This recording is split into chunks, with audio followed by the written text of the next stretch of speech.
Chapter 3. Marilla Cuthbert is astonished.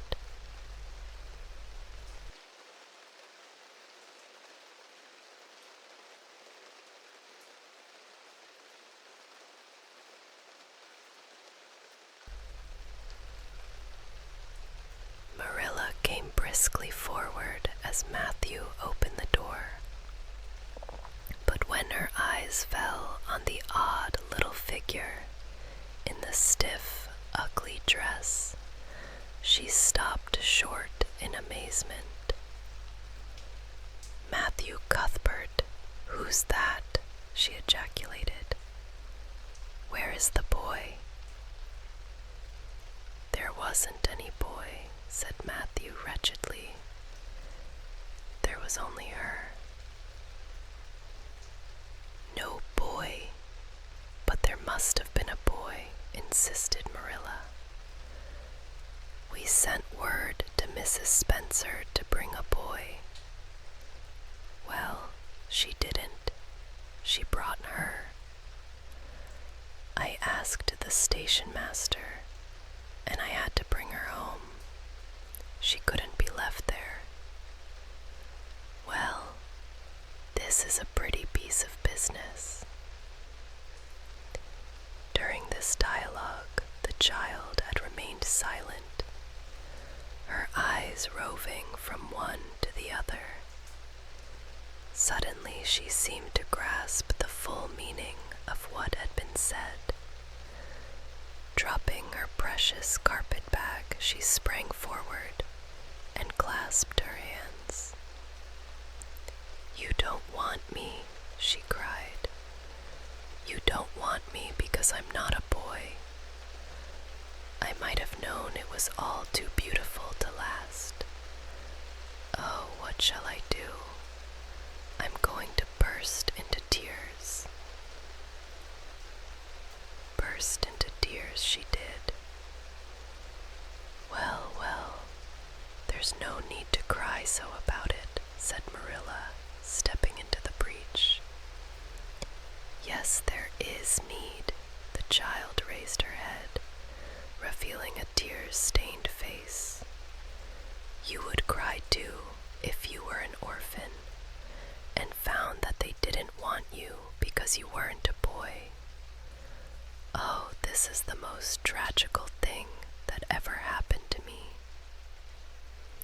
Something like a reluctant smile mellowed Marilla's grim expression. "Well, don't cry any more.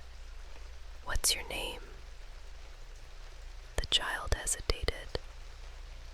"Will you please call me Cordelia?" she said eagerly.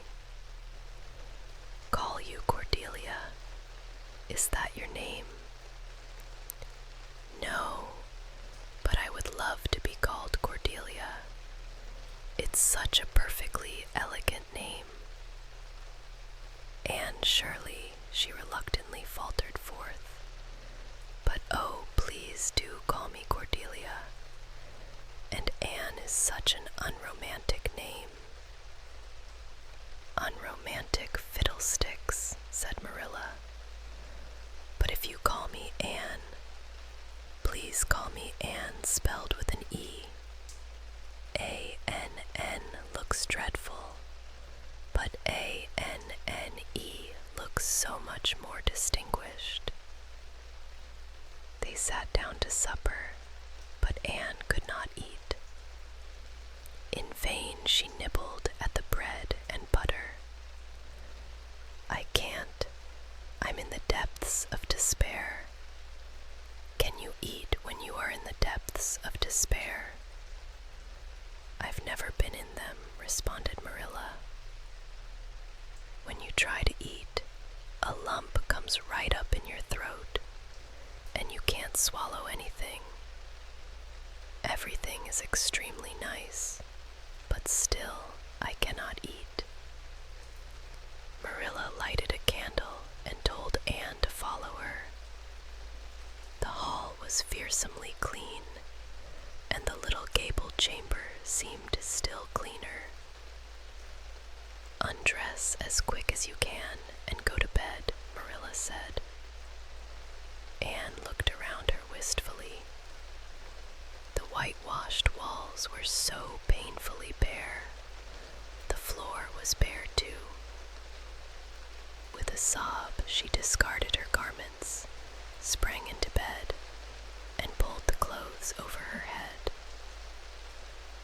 Marilla picked up the clothes and placed them neatly on a chair. "Good night," she said awkwardly. Anne's white face appeared over the blankets. "How can you call it a good night when you know it must be the very worst night I've ever had?"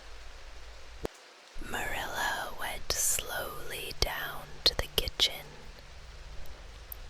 Matthew was smoking, a sure sign of perturbation of mind. "This girl will have to be sent back," Marilla said.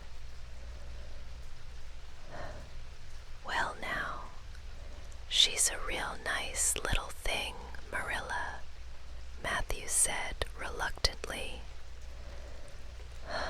"We might be some good to her." Matthew went to bed. Marilla went to bed. And upstairs in the east gable, a lonely, heart-hungry child cried herself to sleep.